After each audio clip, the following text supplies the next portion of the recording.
Quem é Jesus para você? Um profeta? Uma figura mitológica? Um Marte?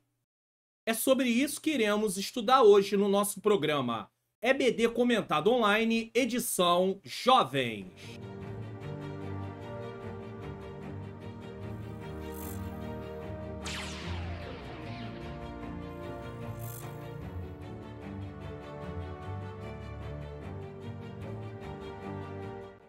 A paz do Senhor, sejam bem-vindos a mais um programa da EBD Comentado Online, edição Jovens. Eu sou o pastor Mário Luna. É com alegria e satisfação que eu recebo você aqui para mais um programa, para mais uma aula. Se você está chegando pela primeira vez, é claro que você é muito bem-vindo, mas se você também está conosco sempre, você também é muito bem-vindo sempre aqui. Nesse momento, nós vamos fazer uma oração para darmos prosseguimento à nossa programação. Senhor Deus e Pai, Pai amado e Pai querido, em nome do Teu Filho amado Jesus Cristo, eu quero Te render graças por mais essa oportunidade de estar realizando este programa.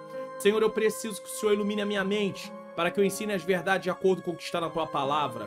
Ilumina a mente daqueles que estão assistindo, para que eles possam, Senhor querido, juntos, nós juntos, possamos colocar em prática, Senhor, o que estamos aqui aprendendo. Que o Senhor tome esse programa em Tuas mãos, essa aula, que o Senhor tire as distrações, os impedimentos. Senhor querido, que o Senhor visite cada professor, cada professora, que o Senhor ajude-os. Não deixa desistir, não deixa parar, não deixa que a gente venha, Senhor, olhar para as circunstâncias, porque às vezes o que está diante dos nossos olhos são coisas muito desfavoráveis, mas que o Senhor possa dar ânimo aos professores, às professoras, que o Senhor venha fortalecê-los e que o Senhor possa continuar nos dando graça para irmos em frente, para a glória do Teu nome, em nome de Jesus. Amém. Se inscreva no canal, ative o sininho das notificações, deixe o seu like, faça seu comentário, divulgue o canal para pelo menos mais 3 pessoas. Você quer baixar gratuitamente os PDFs aqui do canal? Então preste atenção nesse aviso. Participe do canal do Pastor Mário Luna no Telegram. Se você ainda não tem no seu celular, baixe o aplicativo do Telegram em sua loja de aplicativos e tenha acesso aos links dos PDFs gratuitos aqui do canal. O link do canal no Telegram está logo no início na descrição desse vídeo. Se você estiver na TV, leia o QR Code na tela. Aguardamos vocês lá. Abrindo o meu canal no Telegram, você vai procurar a postagem que você quer. Então você vai ter que rolar a tela até a postagem. Às vezes vão ser muitas postagens até você achar, mas com certeza está aqui. E sempre vai ter escrito assim, ó: faça download do comentário e dos slides em PDF no meu site. O link é sempre o link de cima. Você vai clicar. Uma vez que você clique aqui, você vai ser levado diretamente para o meu site. E no meu site você vai descer a página, tá? Até embaixo. Lá embaixo tem 2 botões vermelhos que não tem como errar. Faça o download do comentário em PDF no botão abaixo. Aqui está o comentário. Faça o download do slide em PDF no botão abaixo. Basta você clicar aqui. Então é muito fácil, é muito simples e a partir de agora você pode baixar os PDFs.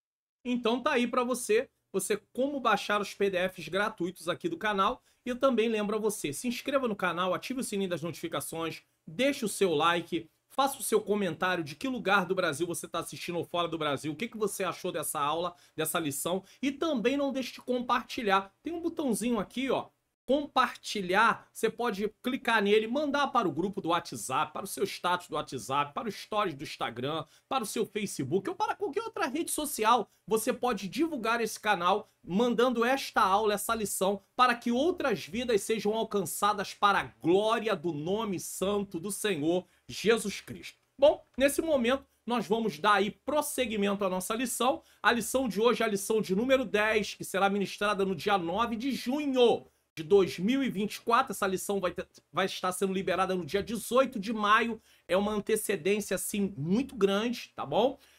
Com o tema Realidade Bíblica do Senhor Jesus Cristo. Quem é o Senhor Jesus para você? Uma figura mitológica? Um Marte? Um profeta? Quem é Jesus para você? E nesse dia 9 será comemorado o dia do pastor, tá? Algumas igrejas entendem que pastor, não só o pastor da igreja, como todos os pastores auxiliares, tá? Mas há igrejas também que acham que é só comemoração para o dia do pastor que está na frente. Pastor titular, o presidente ou dirigente de filial de congregação. Enfim, é comemorado o dia do pastor. Deus seja louvado. Desde já, o Senhor continue sendo glorificado. Texto principal. E ela dará à luz a um filho e lhe porá o nome de Jesus, porque ele salvará o seu povo dos seus pecados. Mateus 1, 21. Jesus, aquele que salva, o Salvador. Resumo da lição: o Senhor Jesus Cristo é o Deus Filho. E somente o seu sacrifício na cruz pode perdoar pecados. O texto bíblico está em Marcos capítulo 14, versículos 56 a 64. Vale a pena você ler para ter uma compreensão e um entendimento. Comentarista da lição, pastor Alexandre Coelho, ele nos fornece o seguinte para entendermos o tema da lição. A lição está dividida em 3 tópicos, nesse caso. No primeiro tópico, mostrar quem foi Jesus, Cristo. Segundo, saber o que os homens diziam ser Jesus, né? Saber o que os homens diziam ser Jesus. E terceiro, conscientizar que Jesus Cristo, o Filho de Deus, é único. Introdução. O mundo em que vivemos vem passando por inúmeras transformações no comportamento e no pensamento das pessoas. As pessoas hoje têm formas de pensar muito diferentes do que elas tinham há anos atrás. E há uma transformação que está acontecendo e uma transformação que está levando para um cenário muito desfavorável. Porque o relativismo, ou seja, não querem mais verdades absolutas. Querem coisas relativas. O que você acha que é certo, o outro pode achar que é errado, ou achar que é certo e errado ao mesmo tempo, isso pouco interessa. Então, essas transformações estão trazendo muitos problemas. Dentro dessa perspectiva, a percepção de que se tem hoje acerca de Jesus vem sendo distorcida pelo pensamento humano. Então, está sendo distorcida. Quem é a pessoa de Jesus? Ao ponto de considerarem ele um grande mestre moral, um judeu ilustre, um defensor das causas sociais, ou um louco, mas não o Messias, o Salvador. E aqui eu preciso até salientar o seguinte: existem países na Europa, em outros continentes, que se você perguntar para as crianças que já podem responder, para os adolescentes ou pré-adolescentes, para os jovens, quem é Jesus? Muitos nunca ouviram falar de Jesus. Eles não sabem quem é Jesus. Se perguntar sobre histórias tão conhecidas por nós, como a história de Davi e de Golias, a história de Moisés quando era criança, tá? Esse tipo de história, eles também não sabem. Eles não sabem de onde é isso. Por quê? Porque aos poucos estão arrancando esses ensinos do meio da sociedade e preenchendo com outros tipos de ensinamento. Isso é muito triste.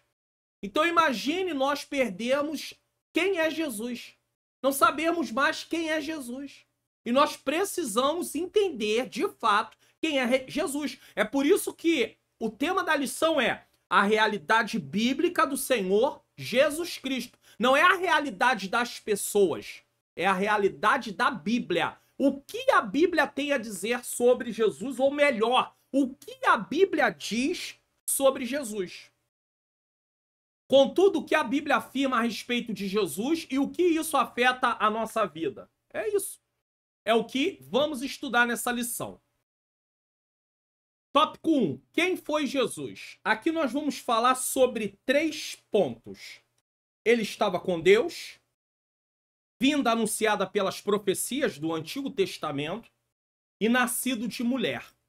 É importante também salientar o seguinte: você que é professor, na sua revista, tem aí na página 69, os atributos divinos de Jesus. Se você quiser falar sobre isso, ou até mesmo antes de entrar nessa parte, logo na introdução, nós temos aqui: Jesus é eterno, João 1:1. Caso você queira ler alguma introdução, alguma referência bíblica. Jesus existe por si mesmo, Colossenses 1:17, João 1:3. Jesus é onipresente. Esses atributos só quem tem é a divindade. Só Deus tem isso, então Jesus é Deus. Mateus 18:20. Jesus é onisciente, João 2:25, ou seja, ele sabe de todas as coisas. Onipresente, ele está em todos os lugares. Jesus é o Todo-Poderoso, João 1:3, Hebreus 1:2 e Lucas 8:25. E por fim, Jesus é soberano, esse atributo só Deus tem. Soberania, não é nem comunicável. Todos os atributos que estão aqui são atributos pertinentes apenas à pessoa de Deus. Por exemplo, Deus é amor, mas é um atributo comunicável. O ser humano também pode expressar o amor, sabe? Mas aqui não. Eterno, existe por si mesmo, onipresente, onisciente, todo-poderoso e soberano, só Deus. Então Jesus é Deus. Entenda isso. Ele estava com Deus. Vamos lá. Para que iniciemos esse estudo sobre a realidade bíblica do Senhor Jesus, devemos compreender que Jesus é antes da criação.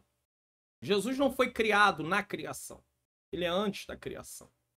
Antes que houvesse a grandeza de medição, que chamamos de tempo, onde contamos dias, meses e anos, Jesus já existia. Jesus, o Pai, o Filho e o Espírito Santo, eles estão acima do tempo. A Bíblia, inclusive, fala que ele é o Pai da eternidade. Então, ele está acima do tempo. Não tem princípio, não tem fim. Ao se referir ao Salvador, João o nomeia como Verbo. E diz que no princípio era o Verbo, e o Verbo estava com Deus, e o Verbo era Deus. João 1:1. Jesus não somente era Deus, mas também estava com ele antes da criação e fez todas as coisas. Está em João 1:3. Eu posso colocar aqui na tela para você, João capítulo de número 1, versículo de número 3, para podermos conferir que ele estava ali presente, certo? João 3 diz assim, vou colocar aqui, todas as coisas foram feitas por ele. Ele quem? Jesus, pelo Verbo. O Verbo é Cristo, a palavra. E sem ele, nada do que foi feito se fez. Quando você lê Gênesis capítulo de número 1, versículo 3 também, aqui é João 1:3. Mas se você ler Gênesis 1:3 diz, e disse Deus, haja luz, e houve luz. Ou seja, Deus emite a palavra aqui é Cristo. Então, todas as coisas foram feitas por meio dele. Por meio de quem? Por meio de Cristo. Estava presente na criação o Pai, o Filho e o Espírito Santo, certo? João começa seu evangelho denominando Jesus de o Verbo. No grego é logos, palavra. Mediante esse título de Cristo, João o apresenta como a palavra de Deus personificada e declarada que nesses últimos dias Deus nos falou através de seu Filho, tá? Em Hebreus 1:1. Então é a palavra personificada. E aí ele declara que nesses últimos dias Deus nos falou através de seu Filho, tá? Em Hebreus 1:1. As Escrituras declaram que Jesus Cristo é a sabedoria multiforme de Deus. Está em 1 Coríntios capítulo 1, versículo 30. Deixa eu colocar aqui, Jesus é a sabedoria. O livro de Provérbios, né? Cada livro da Bíblia nós podemos encontrar Cristo e no livro de Provérbios ele é a sabedoria de Deus, tá? Então vamos lá, inclusive estamos lendo uma leitura bíblica comentada no mês de maio, você está assistindo no mês de junho essa lição, ou até um pouquinho antes, mas no mês de maio de 2024 nós estamos fazendo uma leitura bíblica comentada do livro de Provérbios e tem uma playlist completa. Então, quando chegar no dia 9 de junho, ou um pouquinho antes que você estiver assistindo, entrou no mês de junho, já está completa a playlist, se assim Deus permitir. Então você pode assisti-la, um vídeo de introdução de Provérbios e todos os capítulos lidos e explicados versículo por versículo. É uma riqueza. Assista, vale a pena, tá bom? E mande a playlist, compartilhe a playlist com as pessoas que você conhece nas suas redes sociais. 1 Coríntios capítulo 1, versículo 30 diz assim, 1 Coríntios capítulo 1, versículo 30. Vamos lá, 1 Coríntios 1, 30.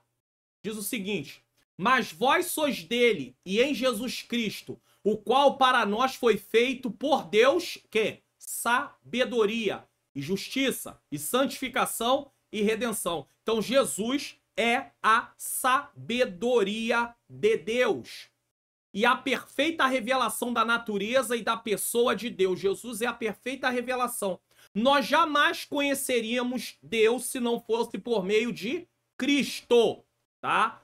Cristo nos trouxe esse entendimento. Colossenses capítulo 2, versículo 9, para podermos confirmar o que está sendo dito aqui na revista 2:9 de Colossenses.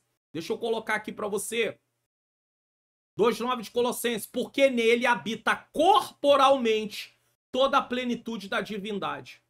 Então Deus, Pai, tem um corpo físico? Não. Mas Jesus, em Jesus, o Jesus homem, 100% Deus, estava totalmente à plenitude da divindade. É claro que Jesus, como homem, temporariamente, para poder assumir, tá? Para ele poder assumir a missão que foi lhe dada, ele abriu mão de alguns atributos temporariamente. Por exemplo, ele não podia estar ao mesmo lugar, ele não podia estar num momento em todos os lugares ao mesmo tempo. Ele não podia. Por quê? Porque ele estava como homem. Então, mas ele não deixou de ser Deus. Ele é Deus, ele continua sendo Deus. Jesus Cristo é Deus, tá?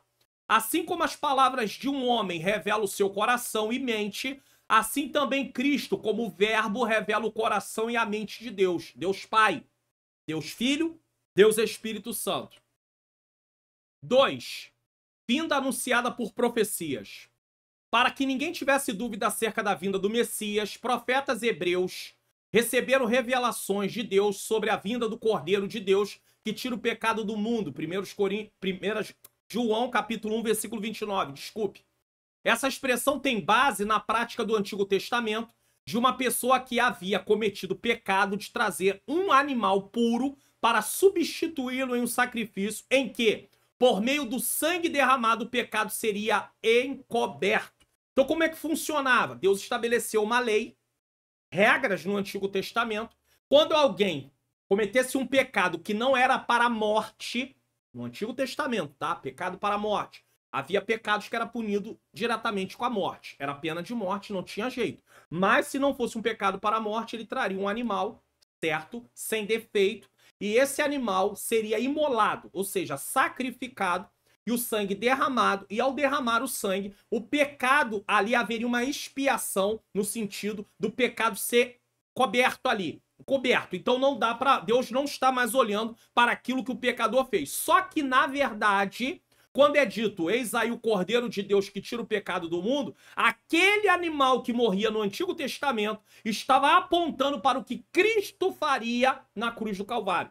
Então, na verdade, Deus que era o ofendido, ele dava um crédito antecipado para o pecador, para que no dia e no tempo certo, quando Cristo morresse na cruz do Calvário, ele pudesse ter seus pecados estavam sendo perdoados. Então era um crédito antecipado. Já que o pecador no Antigo Testamento, ele obedecia, ele cria e obedecia e sacrificava o animal, entregava para ser sacrificado, o sacerdote sacrificava o animal, havia um crédito antecipado. Jesus não havia morrido ainda na cruz, mas já havia um crédito antecipado. Tanto é que quando Jesus está na cruz, ele grita, está consumado. E essa palavra no original é tetelestai. E o que ela significa? Foi pago, passado. Está pago, presente. E continuará pago, futuro. O sacrifício de Jesus abrangeu toda a história para todo aquele que crê. Aqueles que obedeceram no Antigo Testamento, a forma como Deus estabeleceu para que houvesse ali a questão de tratar da questão do pecado, que era o sacrifício dos animais, sacrifício de animais, e também para nós que aceitamos Cristo depois que Cristo morreu, ressuscitou. Então o sacrifício de Jesus é válido para todos, mas para isso é preciso aceitá-lo como único e suficiente Salvador. Aí você talvez pergunte assim, mas pastor, no Antigo Testamento, eles não aceitavam Jesus como seu Salvador porque Jesus ainda não tinha vindo. É justamente por isso. Eles aceitavam o Deus de Israel. E aceitando o Deus de Israel, crendo no Deus de Israel e obedecendo o Deus de Israel, quando Jesus veio, ele morre e o sacrifício dele também abrange essas pessoas que creram no Antigo Testamento e obedeceram aquilo que Deus estabeleceu. Deu para você poder compreender? Se não houver revelação da parte de Deus, não há profecia. Não tem como ter profecia sem revelação. Então, Para haver uma profecia, precisaria haver uma revelação. E foi por meio dessa revelação que o Senhor moveu o profeta Isaías para dizer as seguintes verdades sobre o Messias. A Galileia será alvo do seu ministério. Está em Isaías 9, versículo 1 e 2. Ele seria levado diante de seus acusadores como um cordeiro mudo. Isaías 53, 7. E o seu chamado por Deus para anunciar, as boas novas. Isaías 61, 1 e 2. O Espírito do Senhor está sobre mim, porque me ungiu. E aí isso é confirmado lá em Lucas capítulo 4, tá bom?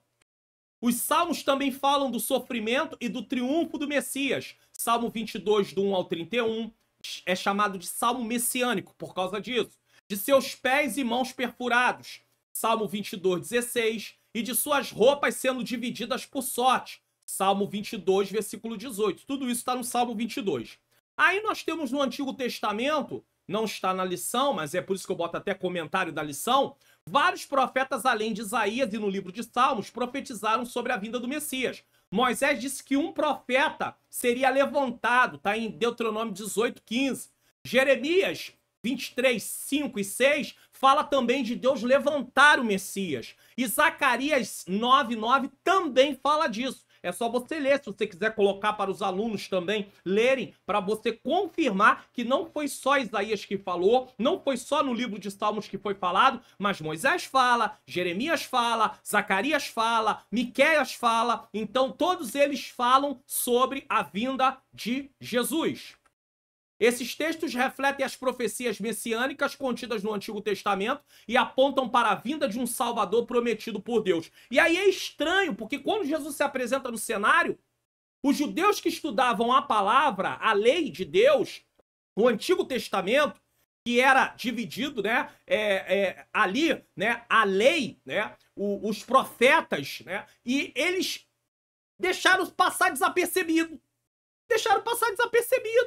Porque estava escrito. Deus usou os profetas para falar, mas eles estavam tão concentrados na lei de Moisés que eles desconheceram o que os textos dos profetas falavam.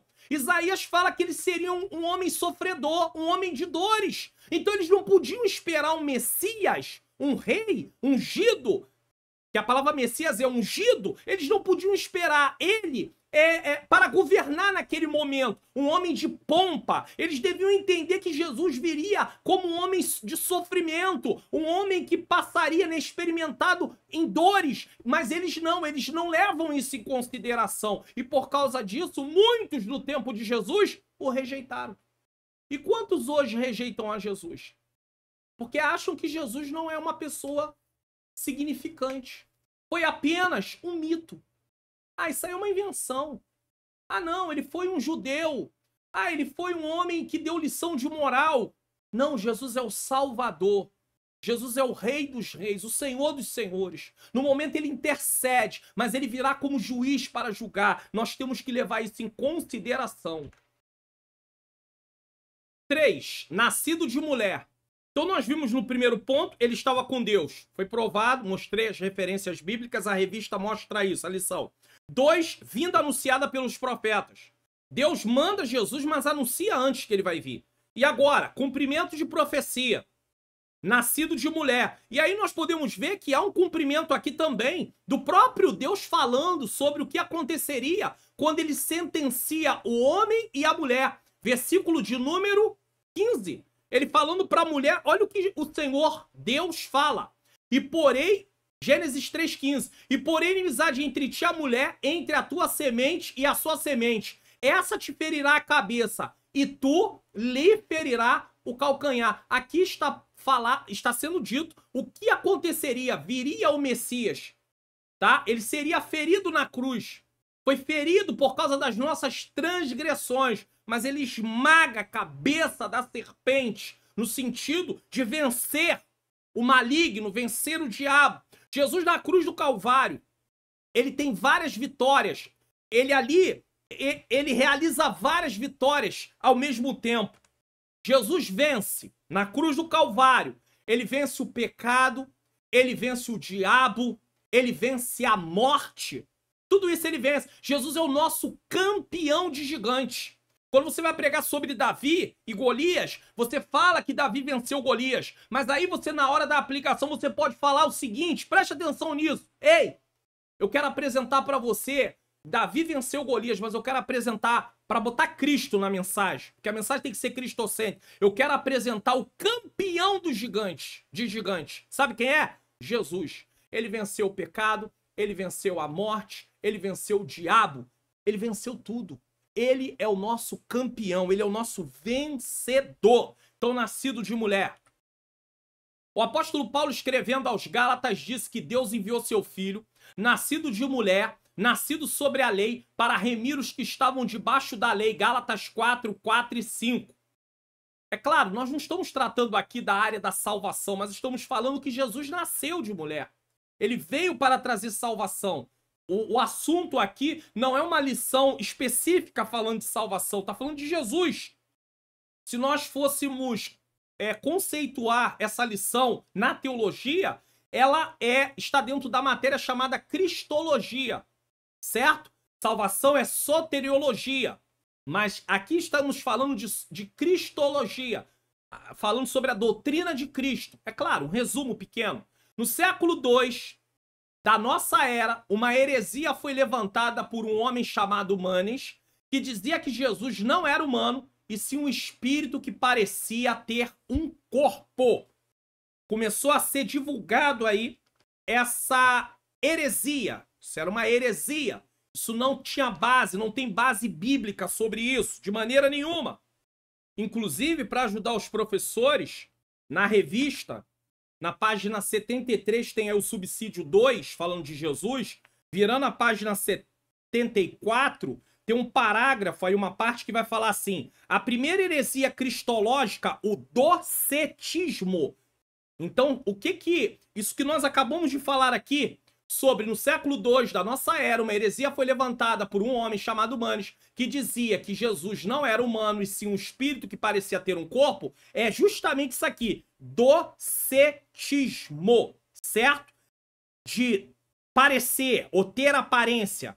Negava a humanidade de Jesus com o argumento de que ele era apenas ele parecia ser um humano, mas na verdade não era. Então, o docetismo, ele trata disso. É bom você saber, porque quando alguém falar de docetismo, docetismo é dizer que Jesus parecia ser um ser humano, mas não era um ser humano. Não, ele era um ser humano. Ele nasceu de mulher. Ele nasceu, era uma criança, um adolescente, um jovem, se tornou adulto, tá? Então ele tinha um corpo físico, sim. Tal pensamento contradiz o nascimento, a morte e a ressurreição do Senhor Jesus, pois ele era somente um espírito, pois se ele era somente um espírito, não poderia nascer. Um espírito não nasce. O espírito, nós temos partes chamadas partes imateriais em nós. Quais são as partes imateriais que não morrem? O nosso espírito e a nossa alma não morrem. O que morre é o corpo físico, mas o espírito e a alma não. Então, ele não poderia nascer, porque espírito não nasce, certo? Nesse caso. Então, é bom entendermos isso aqui, tá? É muito bom entendermos isso aqui. Então, ele não poderia nascer, nesse caso. Muito menos morrer e ressuscitar. Por ocasião da sua vitória sobre a morte, ele disse a Tomé: vede as minhas mãos e os meus pés, que sou eu mesmo. Tocai-me e vede, pois um espírito não tem carne nem ossos, como vede que eu tenho. Lucas 24, 39. Se Jesus fosse só um espírito, ele não poderia ter comido. Ele não comeria. Ele se alimentava. Então como é que Jesus era só espírito? Isso é uma invenção. Aí, o liberalismo teológico vai fazer o quê? Ele vai tentar arrancar a parte de milagres da Bíblia, e aí algumas coisas que vão indicar que realmente havia ação sobrenatural, eles tiram, eles arrancam.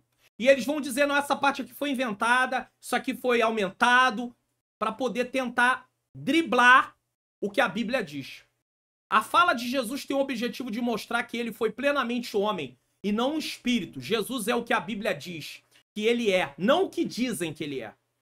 O que nós estamos fazendo hoje aqui? Nós estamos estudando a pessoa de Jesus diante da perspectiva bíblica, não diante da perspectiva de estudiosos, de homens de críticos, mas o que a Bíblia diz. O que a Bíblia diz sobre Jesus é o que nós acreditamos. Ele é o que a Bíblia diz. No princípio era o verbo estava com Deus e o verbo era Deus. João 1:1. Ele veio para trazer a nossa salvação, teve um nascimento humano e se desenvolveu fisicamente como qualquer outra pessoa. Ele precisou. O Pai tinha um plano e o mandou para que ele viesse e morresse no nosso lugar. Por que no nosso lugar? Porque nós tínhamos uma dívida diante de Deus. Quando Adão e Eva pecam, eles se tornam culpados diante do tribunal de Deus. Eles eram culpados. Como é que eles vão se livrar da condenação, dessa culpa? Se a condenação deles era a morte, e essa morte atingiu eles em 3 esferas. Pastor, que esferas são essas? Esfera física, esfera espiritual, que aconteceu no mesmo momento. Assim que eles desobedeceram e comeram do fruto, eles morreram espiritualmente. Depois viria a morte física. E depois da morte física vinha a morte eterna. O que é isso? Separação eterna de Deus. Ou segunda morte, como a Bíblia chama. Como é que o homem pagaria? Se ele morresse fisicamente, ele ainda não pagava. Por quê? Porque ainda teria a morte eterna. Então a única forma de resolver a questão é Deus se fazendo homem. E aí Deus se faz homem, o Deus Filho vem morrer no nosso lugar. E é por isso que nós precisamos aceitar Jesus. Por que eu preciso aceitar Jesus? Tem um vídeo aqui no canal falando sobre o seguinte tema: aprendendo sobre a salvação. É um vídeo importante, que eu vou deixar também aqui. Eu vou deixar a playlist de Provérbios e eu vou deixar esse vídeo, aprendendo sobre a salvação. Por que que Jesus, nós temos que aceitar Jesus? Porque ele foi o nosso substituto. Ele era um homem inocente, não tinha pecado, e para Deus aceitar o sacrifício, tinha que ser alguém sem pecado. Cristo era sem pecado. Cristo não pecou. Ele foi tentado, mas ele não peca. Ele não cede à tentação. Adão cedeu à tentação. Eva cedeu à tentação, mas Jesus não. Jesus não cede à tentação. Ele é levado pelo Espírito ao deserto para ser tentado. Ele é tentado pelo diabo. Deus não tenta ninguém, mas Jesus foi colocado lá. E aí o tentador vem tentá-lo. Não é Deus que está tentando, é Satanás tentando. Mas ele não cede à tentação. Ele usa a palavra para poder não ceder à tentação. Então, quando eu aceito Jesus, eu estou dizendo: eu aceitei o que tu fizeste na cruz do Calvário em meu lugar. Só que ao aceitar Jesus, eu também estou fazendo uma outra coisa. Eu estou abrindo mão da minha vida. Por quê? Porque antes de Jesus eu já estava condenado mesmo. Pastor, mas eu estava condenado, mas eu podia fazer um monte de coisa. Eu podia beber, eu podia fumar, eu podia me prostituir, eu podia... Mas estava condenado. Iria para o inferno, o tormento eterno. Então, quando eu aceito Jesus, assim como eu era escravo do pecado e estava vivendo para satisfazer o meu desejo e agradar ao diabo, pastor, eu não vivia para agradar o diabo, não. O senhor não fala isso. Leia Efésios capítulo 2, a partir do versículo 1. Tá bem claro isso que eu tô falando. Que nós fomos vivificados e que nós vivíamos para satisfazer os nossos desejos e éramos, por natureza, filhos da ira, e seguíamos aquilo que o diabo queria que nós seguíssemos. Então, antes de Jesus, esse era eu. Mas ao aceitar Jesus, ele foi o meu substituto, mas ao mesmo tempo agora a minha vida é dele. Então eu não vivo mais para mim, eu vivo para ele. Então é por isso que os meus hábitos começam a ter que ser transformados. Aquilo que eu fazia antes de Jesus, eu não posso fazer depois de Jesus. A minha vida agora é outra vida. Eu tenho uma nova vida. Se alguém está em Cristo, segundo Coríntios 5,17, nova criatura é. Em algumas versões é nova criação. Recebemos uma nova criação, que é o novo nascimento. As coisas velhas se passaram e eis que tudo se fez novo. É assim que funciona. É assim que tem que ser. Como um cordeiro nasce e cresce, Jesus seguiu os protocolos humanos para se tornar um homem. Ele obedeceu aos seus pais, foi obediente aos pais, está em Lucas 2,51. Foi carpinteiro como seu pai, José, e quando chegou ao momento de iniciar seu ministério, foi batizado e cheio do Espírito Santo até que concluiu seu trabalho no Calvário. Então esse batizado nas águas está lá nos evangelhos e também cheio do Espírito Santo mostra isso em Lucas capítulo 4. O Espírito do Senhor está sobre mim. Aí ele diz, hoje se cumpriu essa profecia, porque a profecia de Isaías, ela teve o cumprimento em Cristo. Seu cumprimento total em Jesus Cristo. Então isso é importante. Jesus tinha um pai como carpinteiro e o filho seguia a profissão do pai. Ah, mas cadê a Bíblia contando sobre Jesus trabalhando na carpintaria de José? De vez em quando aparece alguém aqui no YouTube falando como é que era isso. Só que isso tudo é uma heresia. Sabe por quê? Porque a Bíblia não relata isso. Isso é heresia, isso é invenção da cabeça da pessoa. A pessoa inventou aquilo. E por que as pessoas inventam isso? Porque o povo gosta. O povo gosta de novidade. Então eles inventam isso para poder alegrar o povo, para animar o povo ficar alegre, feliz, contente, entendeu? Dizer glória, aleluia. Mas aí nem se apercebem que está sendo falado uma coisa que não está na Bíblia. Não está na Bíblia. Mas pastor, por que a Bíblia não relata isso? Porque a palavra de Deus não se preocupa em falar sobre o trabalho de Jesus quando não tinha a ver diretamente com a questão da salvação.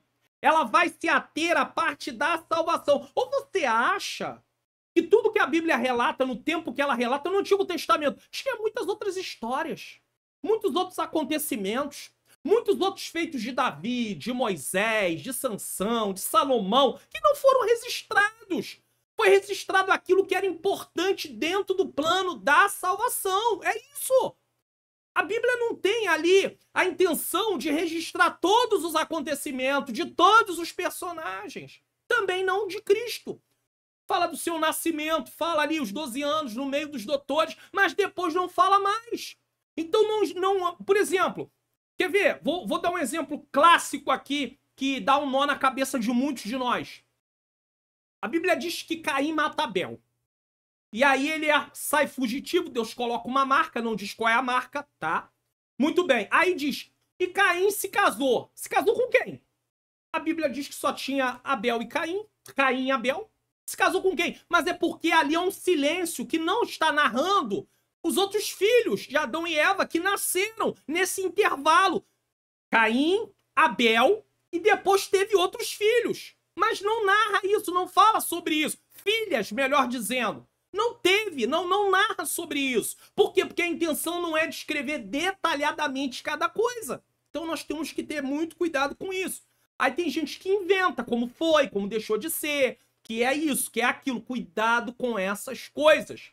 Cuidado com essas coisas. E é aí que eu sempre aconselho vocês. Adquira o meu curso. Pastor, é verdade.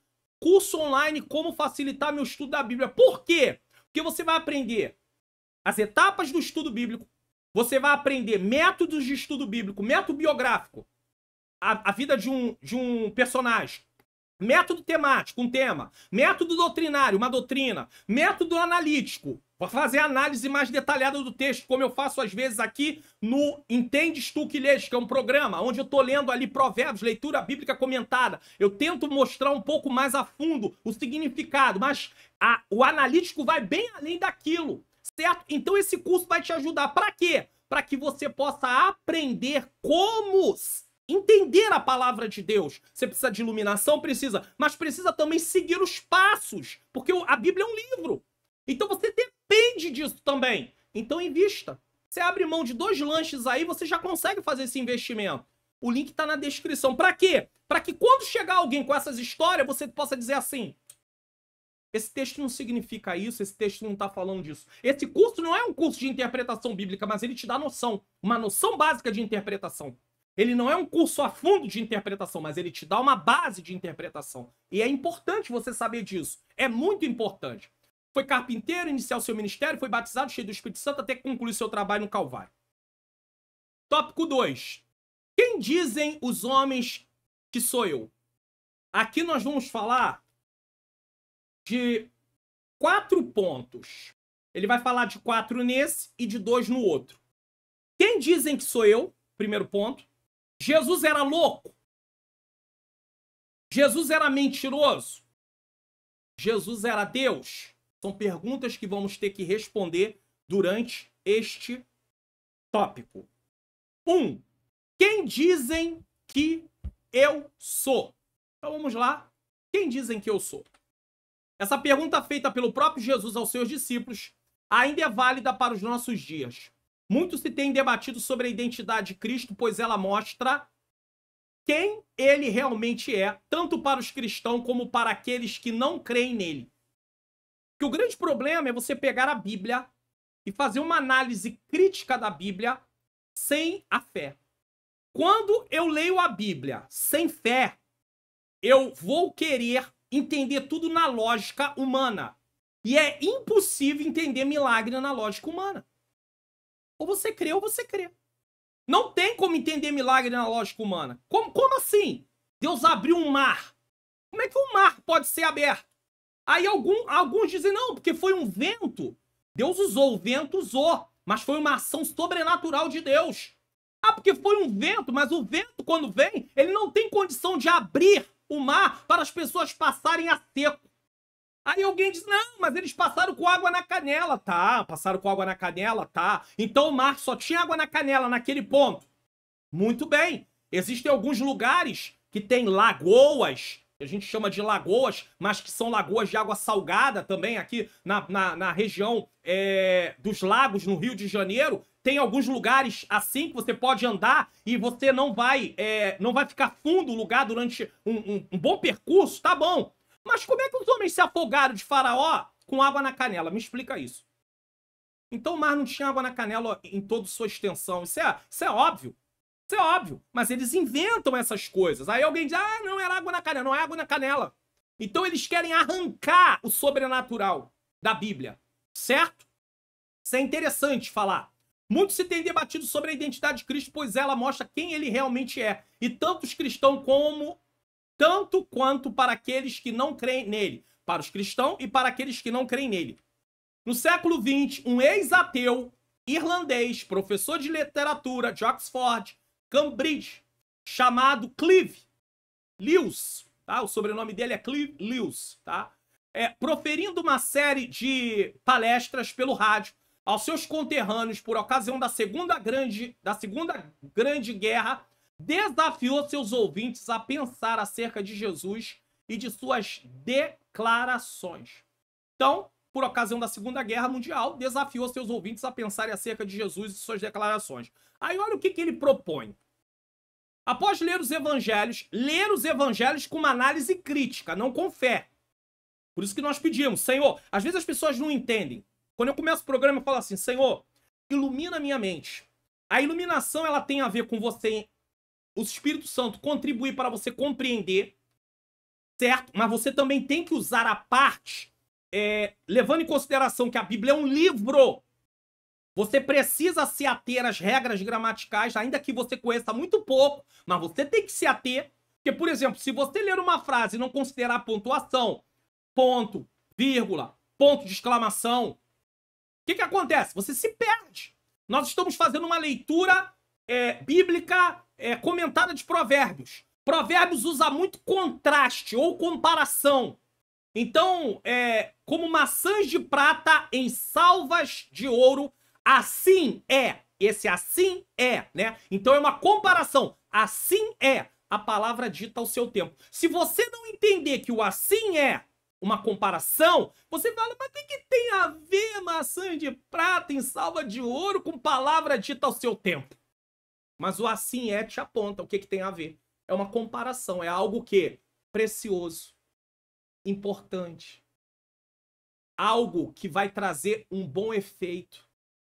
A beleza, né? São palavras que são recebidas. Por quê? Porque você está falando no tempo correto, certo? Mas existem também a questão de usar, às vezes, você está usando ali uma conjunção adversativa, ou seja, é um contraste. Em Provérbios é muito usado isso também. E aí eu vou colocar até na tela só para fazer uma comparação para vocês. Ó, Provérbios 15, versículo 1, na Almeida Revista Corrigida. A resposta branda, vamos falar que estamos ali numa conversa, alguém te pergunta alguma coisa, a resposta branda desvia o furor, ou seja, a raiva, a ira. Mas esse mais aqui que é a conjunção adversativa. Ou seja, esse mais aqui é um contraste. Mas, ou seja, o oposto, a palavra dura suscita a ira. Então, a resposta branda é a resposta suave. Não é falar baixo, mas é responder sem ser áspero. Uma pessoa pode falar baixo e ser áspera. Tá entendendo? Então é usado muito mais. Como eu mostrei também, o assim é. É uma comparação. Então você precisa entender um pouco disso. Mas em contratempo, a iluminação também é algo que o Espírito Santo, quando eu leio e eu vou compreendendo, ele diz pra mim, isso é pra você. Por isso que para compreender a Bíblia eu preciso ser um cristão. Porque se eu não tenho o Espírito Santo na minha vida, se eu não recebi um novo nascimento, e se eu não recebi novo nascimento, eu não recebi vida espiritual, eu não vou compreender, eu vou ler a Bíblia como um livro normal. Então eu preciso do Espírito Santo para que ele possa falar e dizer, isso é para você, Mário Luna. Então quando eu oro pedindo a Deus, Senhor, ilumina a minha mente, eu estou pedindo para que eu possa compreender, mas ao mesmo tempo para que o Espírito Santo possa falar e dizer, e que eu possa entender, isso é para você. Porque toda vez que você está estudando uma palavra, uma lição da escola dominical, você não tem que pensar nos outros. Você tem que pensar em você. Ninguém come pelos outros. Eu posso ir no restaurante mais caro que tiver. Eu posso ter o meu coração, a intenção de falar, eu tô pensando na minha esposa, a minha menina princesa. Tá aqui, ó, Ângela Manhãs Luna. Tô pensando nela agora, mas eu não tô comendo por ela, eu tô comendo por mim. Então, assim como humanamente eu não posso me alimentar por ninguém, não existe isso. Você também não pode estar estudando pensando no outro. Isso aqui é para fulano. Ah, isso aqui é para aquele jovem lá da classe. Não, isso aqui é para fulano de tal. Isso aqui é pro outro. Ah, isso é pro meu pai, isso é pro meu irmão, a minha esposa. Isso aqui é pro meu marido. Não é assim que funciona. Então que tenhamos esse entendimento. Tenhamos esse entendimento. Então, após ler os evangelhos e ter aceitado a Jesus, tá? Ele desafiou seus ouvintes a pensarem acerca de Jesus e suas declarações. Aí, vamos lá. Após ler os evangelhos e ter aceitado Jesus, por isso que ele é um ex-ateu, que ele aceitou Jesus. Igual o psiquiatra Augusto Cury. É a mesma coisa. No início ele era um ateu. E aí, através de estudar a palavra de Deus, estudar as emoções, a psique de Jesus, ele não conseguiu se conter. Ele falou, não, é impossível, humanamente não tem como se controlar dentro dessa situação. Ele não podia ser um homem comum.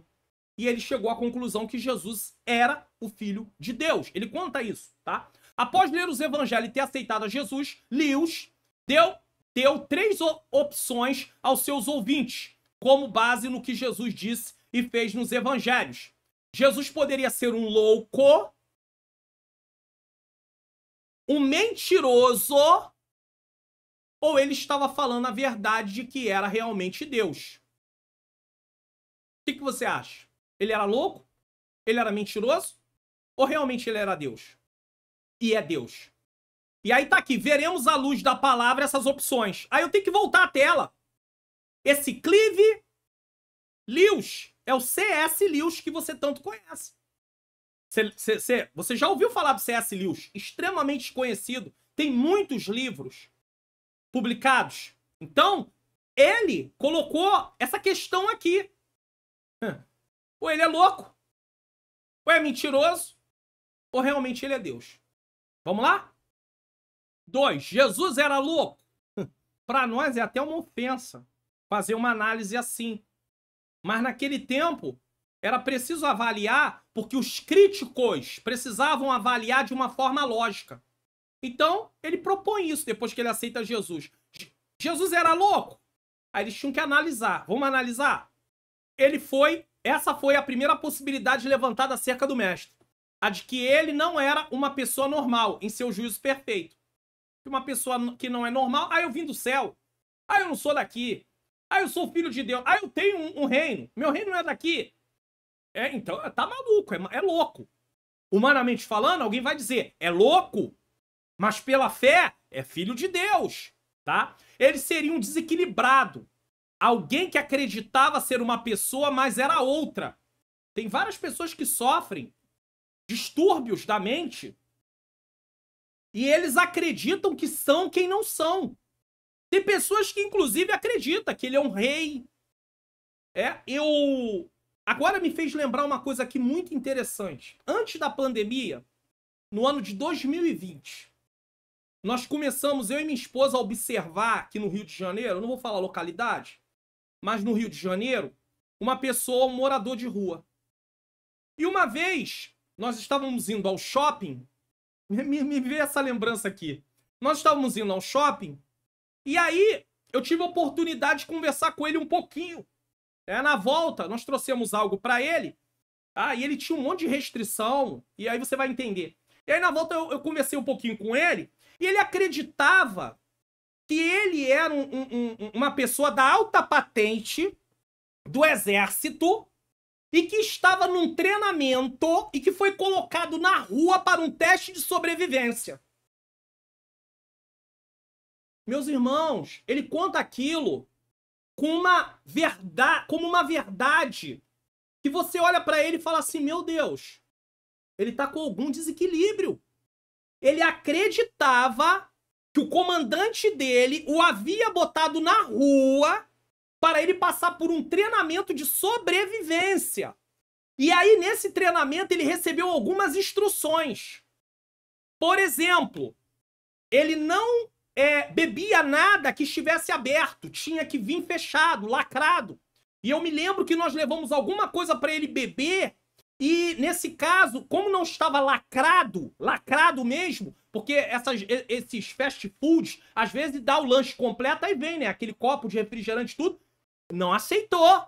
Por quê? Porque tinha que estar o quê? Lacrado, porque ele dizia que isso era uma norma. Não sei se na cabeça dele ele pensava que poderia ser envenenado ou outra coisa qualquer. Tudo bem, algumas prevenções, mas ele estava na rua, é um morador de rua. Então, uma pessoa que tem distúrbios mentais, ele fica desequilibrado. E é isso que eles estão falando aqui, a possibilidade de Jesus ser um desequilibrado. Porque esse rapaz, ele pensa, e até hoje, nós estamos em 2024, isso era antes da pandemia, ele já tem 4 anos na rua. Ainda hoje nós passamos na localidade e ele fica sentado no mesmo lugar. Às vezes sai daquele lugar durante o dia, mas depois volta de novo. E 4 anos na rua, 4 anos. Só nós conhecemos ele 4 anos na rua. E ele continua achando. Ele tem uma jaqueta das Forças Armadas, ele usa aquela jaqueta e ele acredita que ele está num treinamento. Meu Deus! Precisa de uma ação social para arrancar uma pessoa dessa da rua. Não basta só chegar com um folheto e dizer Jesus te ama. Você quer aceitar Jesus? Não adianta. Isso só não adianta. É preciso haver uma ação social para poder trazer ele de volta, fazer um tratamento. Se tal opção fosse verdade, Jesus acabou pagando, tá? Com a vida por seu desequilíbrio. Se foi realmente, né? Se fosse verdade, Jesus acabou pagando com a vida por seu desequilíbrio. Pois dizer que era Deus fez com que fosse julgado e condenado à crucificação. Então uma pessoa diz que é uma coisa, você é isso? Muito bem, então você vai morrer por causa disso. Se fosse o caso. Interrogado pelo sumo sacerdote, em seu julgamento sobre a sua identidade, se ele era o Cristo, o Filho de Deus, bendito, Jesus disse, eu sou. E vereis o Filho do Homem assentado à direita do Todo-Poderoso e vindo sobre as nuvens do céu. Marcos 14:62. Uma declaração dessa para homens carnais, como eram os líderes religiosos daquele tempo, haviam se afastado da verdadeira fé. Isso era uma blasfêmia para eles. Jesus, ao responder afirmativamente à pergunta do sumo sacerdote, declara inequivocadamente sua identidade como Messias, o Filho de Deus. Isso é uma revelação central de sua natureza e missão. Ao usar esses termos, Jesus não apenas confirma sua messianidade, mas também sugere sua participação na autoridade divina, o que provocou a acusação de blasfêmia pelos líderes religiosos. Ou você acha que Jesus não sabia que ao falar isso ele seria condenado à morte? Claro que ele sabia. E ele sabia que estava indo para aquilo que ele veio fazer, a missão, cumprir a missão que ele tinha vindo, que ele recebeu para fazer. E aí eles acham, isso é uma blasfêmia. Você é louco. Vai morrer. Se observarmos o Jesus dos evangelhos, veremos um homem equilibrado. Agora voltamos ao normal, biblicamente. Olhando com fé. Observando o Antigo Testamento. Vendo tudo que o Antigo Testamento fala de Jesus. O que eles fizeram? Eles julgaram Jesus ali e agora. Esqueceram do que a Bíblia fala sobre Jesus. O que as Escrituras falavam sobre Jesus. O que a lei falava sobre Jesus. O que os escritos, que aí pega várias partes, e os profetas falaram de Jesus. Eles desconsideraram isso. Não estavam nem aí. Deixaram para lá. Se observarmos o Jesus dos evangelhos, veremos um homem equilibrado, paciente e firme diante de seus acusadores. Jesus não perde a calma. Jesus não tem nenhum ato de desequilíbrio. Jesus não é entregue, não tem um ímpeto, né, tomado pela ira. Alguém de quem até as crianças gostavam de estar perto. A loucura não combina com as características de Jesus. Então a pergunta, Jesus era um louco? Resposta, não. 3. Um mentiroso? Jesus era um mentiroso? Vamos analisar. A segunda hipótese era de que Jesus agiu de forma a enganar seus ouvintes. Se isso for verdade, então ele atuou como um grande ator, pois tinha muitos seguidores que acreditaram nele. Então, C.S. Lewis dá algumas opções. Ou ele era louco, ou ele era mentiroso, ou de fato, Jesus era Deus. Qual das opções vamos escolher? Já descartamos, ele não era louco. Com tudo que observamos, não tem como ser louco desse jeito. Jesus não achava ser quem ele não era. Jesus é o Filho de Deus, certo? Mentiroso. Ele seria, então, um ator. Mas como enganar tanta gente durante tanto tempo até os dias de hoje? Me explica isso.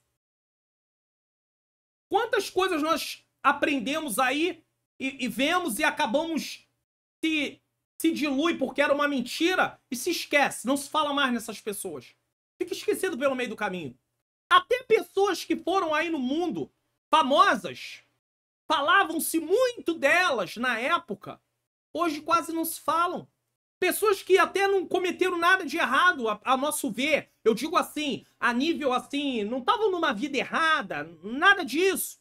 Por exemplo, de quando em quando se comemora, né? Tantos anos sem, por exemplo, Ayrton Senna. Tantos anos sem Ayrton Senna. Mas se fala de Ayrton Senna todo dia, toda hora, todo instante.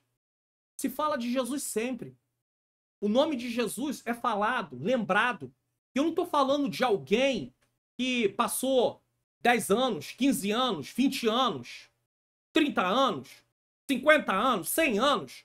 É mais de 2000 anos. Para pensar nisso. Para pensar nisso.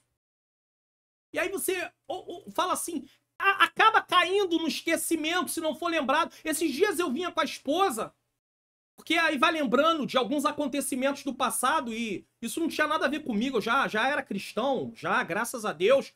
Mas tinha uma banda, um grupo chamado Mamonas Assassinos. Na época, quando aconteceu o acidente de avião, foi uma coisa terrível, todo mundo falando, e passou tempos e tempos e tempos. Quem é que fala mais deles?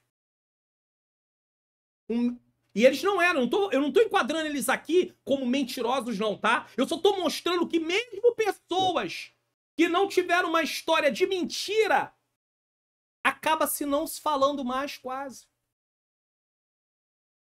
Mas todos aqueles que estiverem envolvidos no plano da salvação, de Gênesis a Apocalipse, uma hora ou outra está se falando deles. Se fala de Adão, se fala de Eva, se fala de Abel, fala daqueles que também cometeram erros, fala de Caim, fala de Moisés, de Jacó, de José.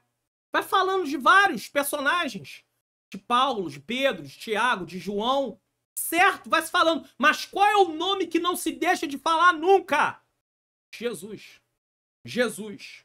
Jesus. Um mentiroso seria um artista, seria um ator. Se passaria por algo que não era. Esse não é Jesus. A questão é que não se pode enganar por muito tempo. Aí, acabou. A grande quantidade de pessoas que o seguiam naquele tempo, tá? Que viam seus milagres e que presenciaram os sinais que ele fazia. Ainda que ele tivesse enganado os apóstolos e todos que estavam ali naquela época. Depois isso ia se dissolver conforme eles iam morrendo, a história ia ficando de lado, para lá, deixada. Ainda mais da forma que é a nossa sociedade dos dias de hoje. Nós vemos no meio cristão, as pessoas não se preocupam com história. História, por exemplo, muita gente não sabe o que a igreja passou para chegar até onde ela está hoje. Não sabe. Não sabe o que os cristãos tiveram que passar. Não sabe que no tempo da igreja primitiva, logo depois, tá? Começou perseguições terríveis ali ainda no tempo da igreja primitiva.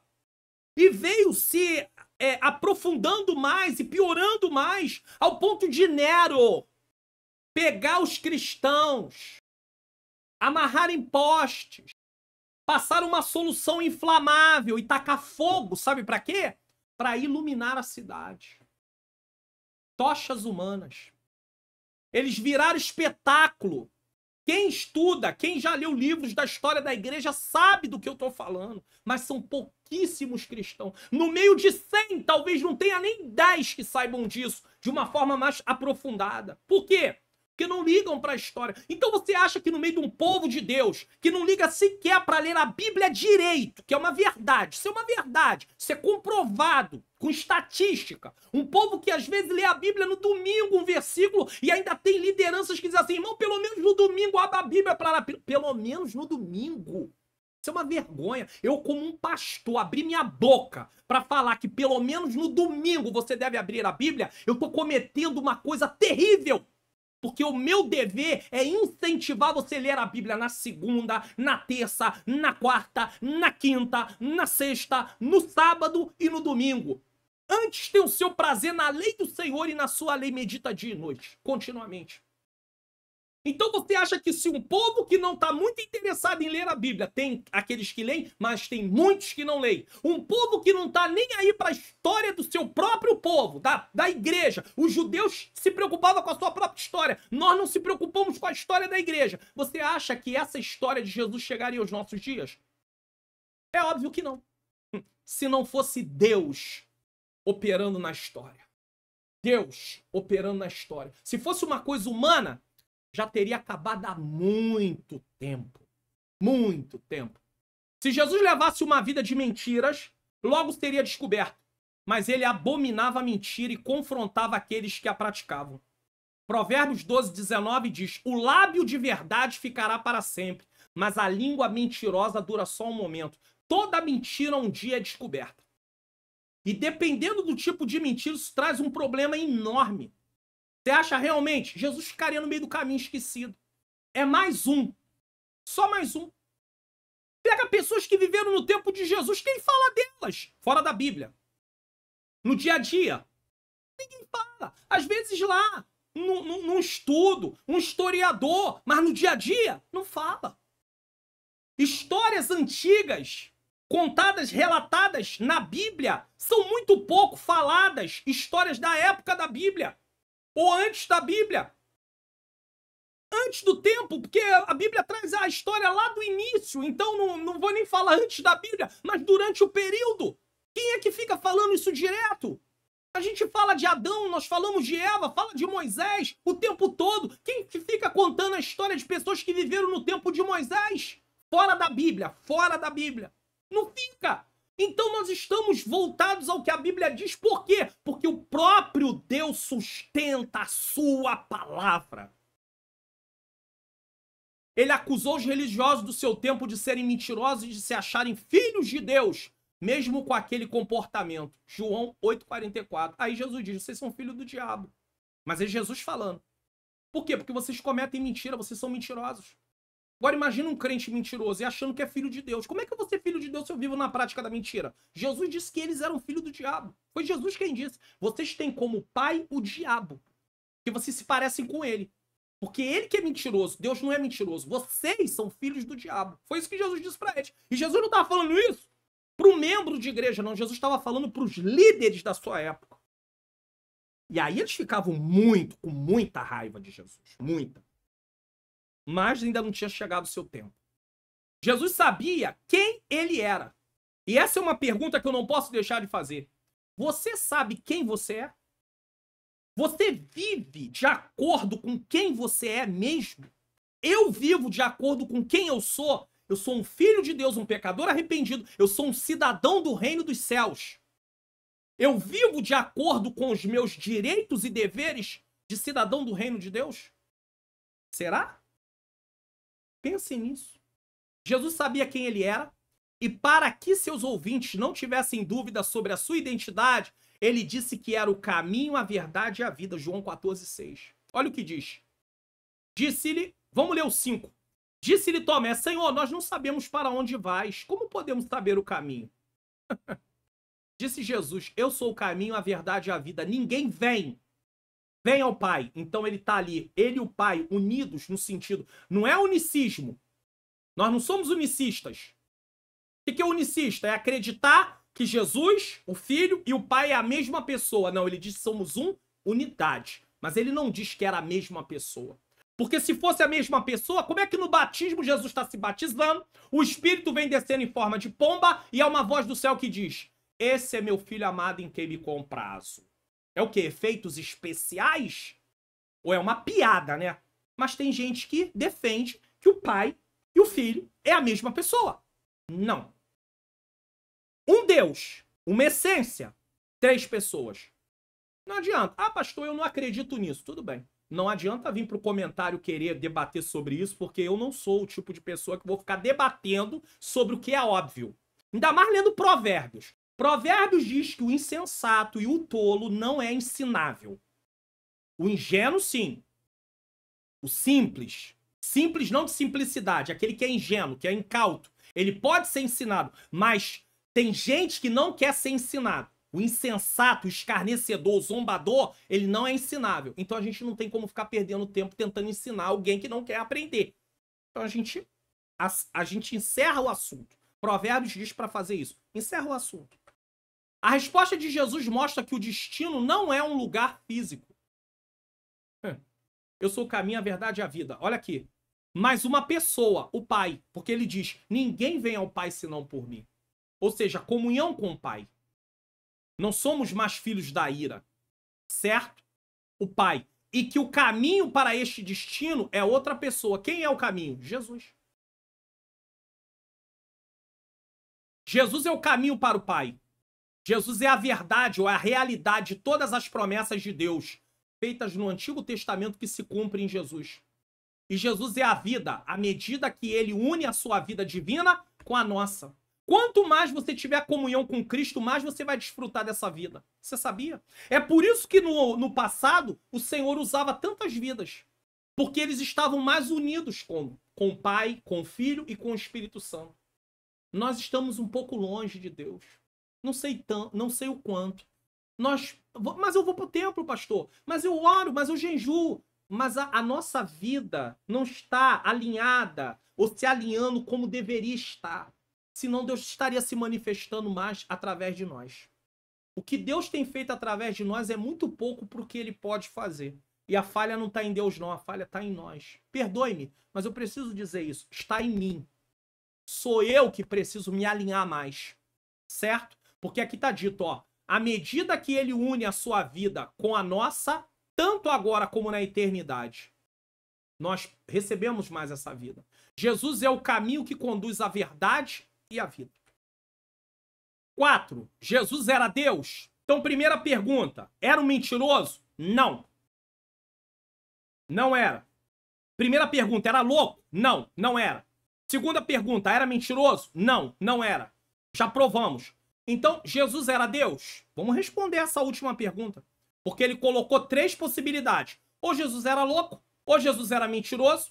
Isso para ser analisado, avaliado no seu tempo, né? Para os críticos avaliarem. Ou ele era Deus. Vamos ver. Jesus exerceu seu ministério entre pessoas cuja cultura havia sido moldada para crerem em um único Deus. Um único Deus. E de fato só existe um Deus. O que eles não entendiam é que é um Deus que se manifesta em 3 pessoas. O tempo passado, no exílio babilônico, ensinou aos hebreus a temerem e adorarem ao Deus de Israel, e eles jamais aceitariam acreditar num homem que dissesse ser Deus, a menos que ele desse provas de sua divindade. Interessante que no Antigo Testamento, às vezes, Isaías, por exemplo, diz: ai de mim que vou perecendo, porque sou homem de lábios impuros e habito no meio de um povo de impuros lábios, e os meus olhos viram o Senhor. Ele sabe, eu vou morrer. Esse vir o Senhor é a glória, tá? Não estou dizendo que ele viu a feição de Deus. Ninguém nunca viu Deus, a sua feição. O próprio Moisés pediu. O homem que teve mais intimidade na terra com Deus. Homem, falei homem. Foi Moisés. E ele pediu, não, tu só vai me ver de costa. Porque homem nenhum vê a minha face e morre. Por causa do quê? Por causa do pecado. O pecado não permite. Não, mas ele cria, ele era um servo, mas acontece que ainda havia a natureza pecaminosa. Se ele visse a glória de Deus, se ele visse Deus mesmo, ele morreria.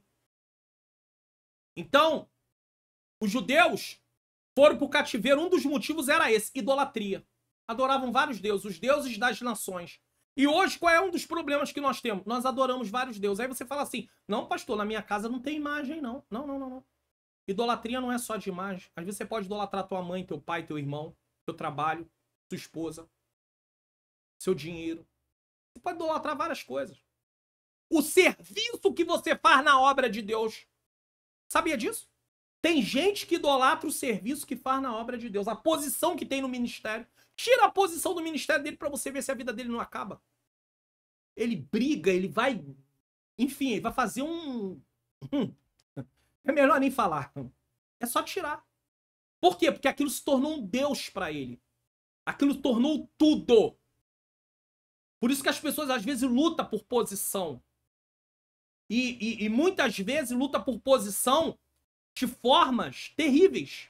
Não importa se alguém vai cair por causa disso, se alguém vai ficar no prejuízo por causa... Não importa. O que importa é eu chegar onde eu quero. Tá entendendo? Isso é terrível. Então eles não acreditariam, a não ser que provasse. Pelo poder do Espírito, Jesus operou milagres e perdoou pecados, coisas que somente o Senhor poderia fazer. Deus poderia fazer. Quando curou o paralítico em Cafarnaum, Mateus 9, do 1 ao 8, Jesus disse a ele que os seus pecados haviam sido perdoados. Ele disse, seus pecados estão perdoados. Imediatamente, alguns escribas que estavam presentes disseram entre si que o que Jesus havia falado era uma blasfêmia. Estava blasfemando contra Deus. Pois só Deus pode perdoar pecados. É como se Jesus estivesse arrogando para si, trazendo para si uma posição que ele não tinha. Isso era blasfêmia. A premissa deles era, ou seja, eles se baseavam, tá? Que só quem havia sido ofendido poderia perdoar uma ofensa. E só Deus poderia perdoar um pecado cometido contra ele. Logo, não estavam errados na sua premissa. Ou seja, a ideia deles de que só Deus poderia perdoar pecados era correta. O que era errado é que eles desconsideravam que Jesus era Deus. E é Deus. Só não sabia que Jesus era Deus. Por quê? Porque eles esperavam um Messias político para livrar eles do poder de Roma. Cadê o nosso Messias para nos livrar do poder de Roma? Jesus não veio livrar eles do poder de Roma primeiro. Veio livrar eles do poder do pecado. Da culpa do pecado, do poder do pecado e no futuro da presença do pecado. Só que eles queriam Jesus para livrar eles do poder político. Eles queriam um Messias político. Deus não queria mandar mais Messias, não ia mandar Messias político. Havia vindo vários reis para trabalhar na área política. Mas agora não, ele está trazendo alguém para dar salvação. Tanto é que o nome Jesus significa Salvador. Acabou. Salvador. Aquele que salva. Então, Jeová é salvação. É o nome, Jesus, é o mesmo nome que é Josué no hebraico. O Senhor é salvação. Josué e Jesus. Os nomes são idênticos, são o mesmo. Só que no Antigo Testamento, Josué. No hebraico, Josué. No grego, Jesus. Só que o significado é o mesmo dos dois nomes. O Senhor é salvação, o Jeová é salvação. E aí eles desconsideram isso. Aí o que acontece, ó? Só não sabia que Jesus era Deus. Ciente do que eles estavam falando, Jesus perguntou que era mais fácil, naquele momento, perdoar os pecados do enfermo ou curá-lo da sua paralisia? É uma pergunta. Humanamente falando, ainda que eles achassem que era blasfêmio o que Jesus estava falando, qualquer um pode falar o que quiser. Você concorda comigo?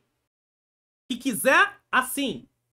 Eu estou apenas dando uma ilustração. Qualquer um pode falar o que quiser no sentido de possibilidade, não de permissão. Então Jesus diz, perdoados são os seus pecados. Aí eles dizem que isso é blasfêmia. Só que Jesus vai mostrar, eu posso provar que eu posso perdoar pecados. Ah, como é que tu pode provar? Aí ele vai curar o paralítico. Olha o que ele faz. Jesus então mostrou visivelmente diante de todos que ele era Deus, perdoando os pecados daquele homem e dizendo a ele que pegasse a sua cama e fosse para a sua casa. E o homem ficou curado. Na hora. Só que aí, para não querer enxergar que Jesus era Deus, o que eles diziam? você opera sinais e maravilhas por Beelzebul, príncipe dos demônios. Ou seja, por Satanás. Então, nós não acreditamos que você pode perdoar pecados porque você não é Deus e você está sendo usado pelo demônio. Só que Jesus tinha sido ungido pelo Espírito Santo para realizar a obra. Então ele não era usado por demônio, nem por Satanás. Demônio, Satanás, que é o príncipe dos demônios. Quando o milagre foi realizado, a multidão deu glória a Deus, mas Tomé, o discípulo que passou por um momento de incredulidade, ao ver Jesus ressurreto, o adorou e disse: Senhor meu, Deus meu. Quando o milagre foi realizado, a multidão deu glória a Deus. Mesmo Tomé, o discípulo que passou por um momento de incredulidade, ao ver o Jesus ressurreto, o adorou e disse: Senhor meu, Deus meu. Porque Tomé andava, mas também ainda não tinha aquela percepção. Muitos discípulos não tinham aquela percepção de fato de quem Jesus era. Somente Deus tem o poder para vencer a morte. E Jesus voltou vitorioso para mostrar que tudo a seu respeito era verdadeiro e se cumpriu. Ah, vocês acham que eu não sou o filho de Deus? Curou? Não é o filho de Deus. Jesus ressuscita. E agora? Como é que uma pessoa vai voltar, vencer a morte? Como? Diante desses argumentos, é impossível dizer que Jesus era louco ou mentiroso. A única verdade diante de nós é que Jesus era e é Deus. Acabou. Jesus não era louco, Jesus não era mentiroso, Jesus é Deus. Tópico 3. Por que Jesus é único? E aqui nós vamos falar só de 2 pontos, e vão ser 2 pontos mais rápidos, claro, porque aqui é apenas uma colocação. Só ele pode nos trazer salvação e nos transformar, só ele, só Jesus, não tem outro nome. E 2, só ele nos concede seu Santo Espírito. É o Espírito o Senhor Jesus nos dá do seu Espírito, tá bom? 1, só ele pode nos trazer salvação e nos transformar. O apóstolo Pedro, ao ser interrogado pela liderança judaica sobre o milagre que fizera pelo poder do Espírito, falou àqueles homens a respeito de Jesus, a quem eles crucificaram, dizendo que ele havia ressuscitado e sido honrado por Deus. Atos 4:12. Jesus foi crucificado, mas ressuscitou. E essa salvação transforma o ser humano. Porque foi a morte e a ressurreição de Jesus que nos deu o direito de vida eterna. Aí deixa eu explicar isso. Os discípulos tinham convicção de que a maior necessidade de cada indivíduo era a salvação do pecado e da ira de Deus. Está lá em Efésios 2, a partir do 1, vai falar sobre nós éramos filhos da ira. E pregavam que esta necessidade não poderia ser satisfeita por nenhum outro senão Jesus Cristo. Isso revela a natureza exclusiva do evangelho e coloca sobre a igreja a pesada responsabilidade de pregar o evangelho a todas as pessoas. Eu não vou pregar o evangelho, você não vai pregar o evangelho anunciando salvação através de outro nome. Por isso que não adianta eu achar que existe outro intercessor ou outra intercessora. Não, vamos pedir a fulano de tal para pedir a Deus. Não tem. Quem morreu foi Jesus, não foi eles. Eles não morreram. Na verdade, Jesus morreu por eles, aqueles que serviram ao Senhor de verdade. Então eles não têm condição de pedir nada a Deus. Quem pede é Cristo. Quem intercede é Cristo. Porque foi ele que morreu. Se houvesse outros meios de salvação, a igreja poderia ficar despreocupada. Não tem outro meio. Nós temos que anunciar o evangelho, pregar o evangelho. Falar do amor de Deus. Que as pessoas precisam de Jesus. A vida das pessoas está aí de uma forma tremenda. Na data que eu estou gravando esse vídeo, que ele vai ao ar, no dia 18 de maio de 2024, que é um sábado, na parte da manhã nós tivemos nosso ministério, a igreja que eu pertenço, pela misericórdia, a igreja que eu pertenço, a temática desse ano, ela tem um tema anual, e esse ano é o ano de servir. Eu sei que todo ano é ano de servir, mas a temática específica desse ano é ano de servir. E o nosso pastor tem colocado a igreja na rua, e eu pertenço ao Templo Sede, aqui no Rio de Janeiro. E aí o que acontece? Aí nós fomos pro ato de servir cedo, e aí fomos para um abrigo, num bairro aqui no Rio de Janeiro. E chegamos lá e encontramos vários homens e mulheres numa situação difícil, certo? E aí você vai observando, vai ouvindo um, vai ouvindo o outro e vê a necessidade. Aí foi feito lá, foi dada uma palavra, um grupo que nós estávamos, e aí pela bondade de Deus, 24 pessoas aceitaram a Jesus. É claro que precisa-se de uma obra para continuar, mas 24 pessoas tomaram, e muitos deles conhecedores da palavra, distanciados do evangelho. Então a igreja tem a responsabilidade de levar a palavra. Inclusive, eu vi um na fila falando, né? Porque tinha uma fila depois para poder pegar roupas, né? Ele dizendo que a pior coisa é a pessoa conhecer a verdade, porque depois que ele conhece a verdade, ele tá fazendo algumas coisas, ele é confrontado na mente dele. Ele dizendo isso, ele voltou também. Falou, terrível, né? A gente sabe o que é a verdade, mas a gente anda no caminho errado. Olha que coisa terrível. Certo? Então tá sobre nossos ombros. Mas, segundo o próprio Cristo, João 14,6, não há esperança para ninguém fora da salvação em Cristo. 10,43, 1 Timóteo 2, 5 e 6. Este é o fundamento do imperativo missionário. Jesus. O ide, falar de Jesus. Salvação por Jesus. Quando vemos o testemunho da palavra de Deus sobre pessoas que conheceram a Jesus e foram transformadas, somos confrontados a perceber que a experiência que tiveram com ele foi tão importante que mudou completamente quem essas pessoas eram. Quantas pessoas viviam na vida da droga, da prostituição, das drogas, da prostituição, da marginalidade? Eram moradores de rua. Já vi pastores que eram moradores de rua, hoje são pastores. Jesus salva, Jesus liberta, Jesus transforma. Jesus faz uma obra. E Jesus salva essas pessoas desses lugares para depois usar eles para essas próprias pessoas. Sabe por quê? Porque eles conhecem esses lugares. Eles sabem como as pessoas que estão nesse lugar pensam, mais ou menos. Estratégia. Nosso Deus é tremendo, poderoso. Pedro, um pescador da Galiléia, foi seguidor de Jesus por amor. E ele transformou-se em um líder cheio do poder de Deus em Jerusalém. Lembra de Pedro antes do Pentecoste? Pedro negou. Pedro se acovarda. Mas agora Pedro está cheio do poder do Espírito Santo. Ele não tem problema nem de apanhar por causa do evangelho. Eles apanham, continuam. Não leva para o lado pessoal. Não se faz de vítima. Ai, coitado de mim. Não, eu estou fazendo a obra de Deus. Não é coitado de mim. Eu estou amando do Senhor. É pro Senhor, não é pra mim. Eu não tô apanhando porque eu fiz nada de errado. Eu tô apanhando porque eu tô fazendo o que Deus mandou fazer. Paulo, antes de perseguidor dos seguidores de Jesus, tornou-se apóstolo dos gentios. Antes ele era perseguidor. Depois ele torna-se o apóstolo dos gentios. Vai pregar o evangelho para os não-judeus. Só o poder de Deus pode transformar uma pessoa que tem um encontro com Jesus. 2. Só ele nos concede seu Santo Espírito. Só Jesus, não tem outro que concede. Não tem Pedro que concede, João que concede, Paulo que concede, Pedro que concede, Maria que concede. Ninguém concede, nem salvação, nem Espírito Santo, só Jesus. Jesus sabia que a nossa luta nesse mundo contra o pecado e contra as forças espirituais da maldade não seria fácil. E aí o que acontece? Já que ele sabia que não seria fácil, seria necessário um poder para resistir às tentações e ao pecado, e ele nos concede seu Espírito. João 14,16. Por meio do seu Santo Espírito somos guiados continuamente para testemunhar de Jesus e de seu poder.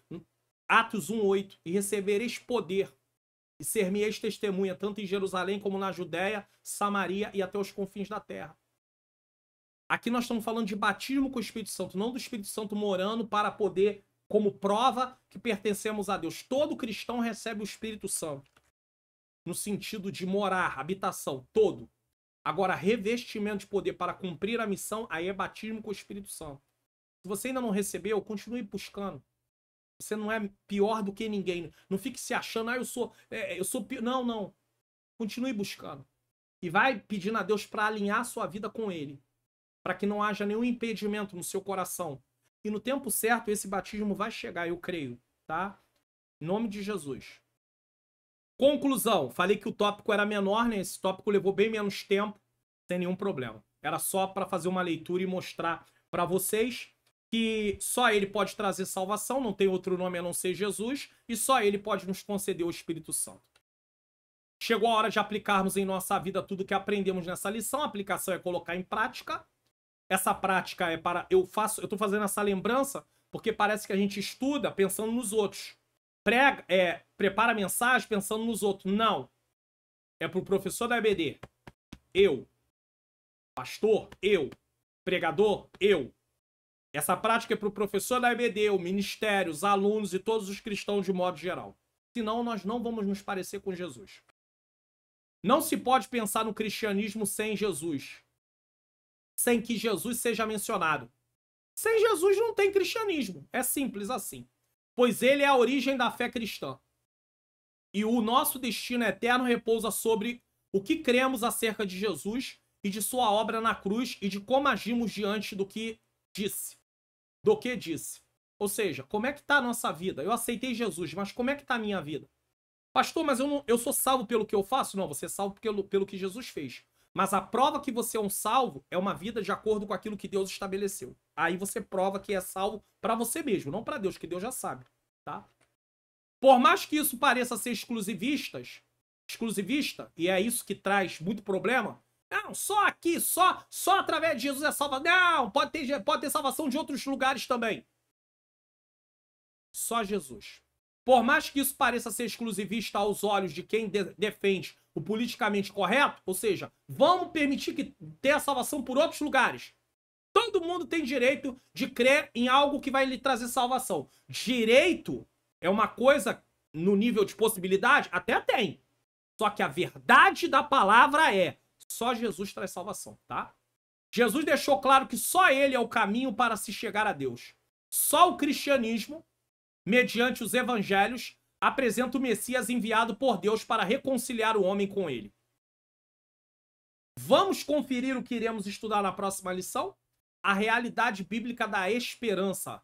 Lição 11 vai ser ministrada no dia 16 de junho de 2024, certo? Eu quero deixar aqui para você contatos para convites. Se você quiser me convidar, tá? Ou convidar a minha menina princesa, minha esposa Ângela Manhãs Luna para louvar, ela louva, tá? Você pode convidar aí, tá aí o meu WhatsApp.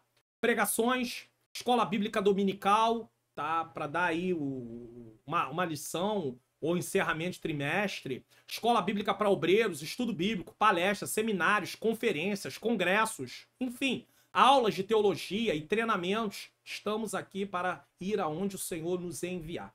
Quero lembrar você também que se você quiser semear no meu Ministério de Ensino, nós estamos dedicados à obra integralmente, tá? Você pode fazê-lo através do código aqui, o QR Code na tela. Através desse código você pode ler com seu celular, no seu aplicativo do banco, colocar o valor, deixar Deus trabalhar, usar a sua vida, ou pela chave Pix, que está mais aqui abaixo, aqui, ó, a chave Pix também está mais abaixo, tá? Vai estar em nome do Centro de Ensino Bíblico Entende Tu Que Lês, tá?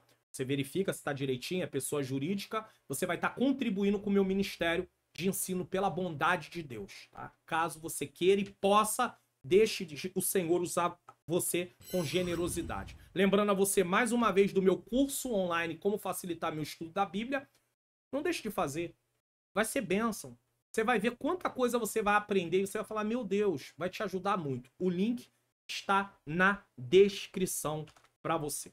Bom, nesse momento nós vamos estar aí orando, agradecendo a Deus por mais essa aula. Eu confesso que eu tento dar uma aula o mais breve possível, mas como a EBD comentada online tá aqui para você, sempre coloca aqui para você, tá? Tá aqui em cima, ó. EBD comentada online. Ou seja, eu explico a lição do início ao fim. Eu nem considero aqui como uma pré-aula, porque para mim pré-aula eu dou só uma pinceladazinha e acabou. Essa aula serve para alguém que não pode ir na aula da igreja. Não é para você deixar de ir. Mas às vezes a pessoa tá doente, tá trabalhando. Tem várias outras questões que podem estar acontecendo. Então, eu sempre digo aqui, eu até tento, mas, por enquanto, é o que eu estou conseguindo trazer para vocês. E eu acredito que dúvida da lição, sempre pode até ter uma dúvida, que quem sou eu para esgotar o assunto, mas eu acredito que boa parte deu para entender, tá? Então eu conto com as suas orações, eu e minha menina princesa. Precisamos muito, filhos, netos, família, de modo geral. Precisamos muito de oração. Deus sabe, por causa que nós estamos envolvidos, pela nossa vida ministerial, pela nossa vida espiritual, pela nossa saúde física, mental, emocional, pela nossa vida financeira. Ore por nós. Deus sabe de todas as coisas. Vamos orar nesse momento. Eu tô deixando aí depois, na próxima tela, vídeos para recomendação. Eu vou deixar para vocês, acredito que aqui, Provérbios, playlist, e aqui, Aprendendo sobre a Salvação em Cristo. Aprendendo sobre a salvação. É importante esse vídeo também. Vamos orar. Senhor Deus e Pai, Pai amado e Pai querido, chegamos ao final desse programa. Meu Deus, é mais uma etapa concluída. Já é a 10ª aula, Senhor. E eu te louvo. Eu te agradeço, Senhor. Porque eu sei que de mim mesmo eu não teria condição nenhuma, Senhor, de estar aqui. Mas o Senhor tem usado de bondade e misericórdia, me dado graça, me dado força, me dado ânimo. Porque o Senhor sabe de todas as coisas. Que o Senhor possa tomar cada professor, cada professora. Que o Senhor venha usá-los com autoridade. Que o Senhor venha usá-los com o poder do Teu Espírito Santo. E que haja edificação na vida de cada aluno, de cada aluna. Não deixa, Senhor, os professores desanimar. Eu sei que tem horas que nós olhamos assim e vem um desânimo. Nós pensamos, não vou conseguir. Mas o Senhor dá força. O Senhor dá força para quem não tem vigor. Então nos ajuda, Senhor. Eu me incluo nessa oração, me ajuda. Ajuda os teus filhos, ajuda as tuas filhas, Senhor. Que o Senhor possa prosperar nesse ministério de ensino. E que ainda que tenha poucos alunos, e ainda que os professores achem que as pessoas não estão dando valor, que eles lembrem, Senhor, que nós venhamos lembrar que esse trabalho é feito para o Senhor. Que o Senhor possa, Senhor, fazer com que haja frutificação. Toma cada vida, toma os pedidos de oração, cada causa que é colocada aí, pedido, que o Senhor venha de encontro à necessidade do teu povo. Cada um que necessita. Se tem alguém que me assistiu que não te aceitou, que ele possa te aceitar como único e suficiente Salvador e procurar uma igreja evangélica mais próxima da sua casa e pedir ao pastor que lhe dê instrução do que deve fazer. Eu entrego tudo nas tuas mãos, em nome de Jesus. Bom, vídeos na próxima tela. Bênção apostólica e nos vemos no próximo programa, se assim o Senhor nos permitir. Que o grande amor de Deus, a graça do nosso Senhor e Salvador Jesus Cristo e a doce comunhão do Espírito Santo seja com todos nós que aguardamos a volta do Senhor, e todos digam amém!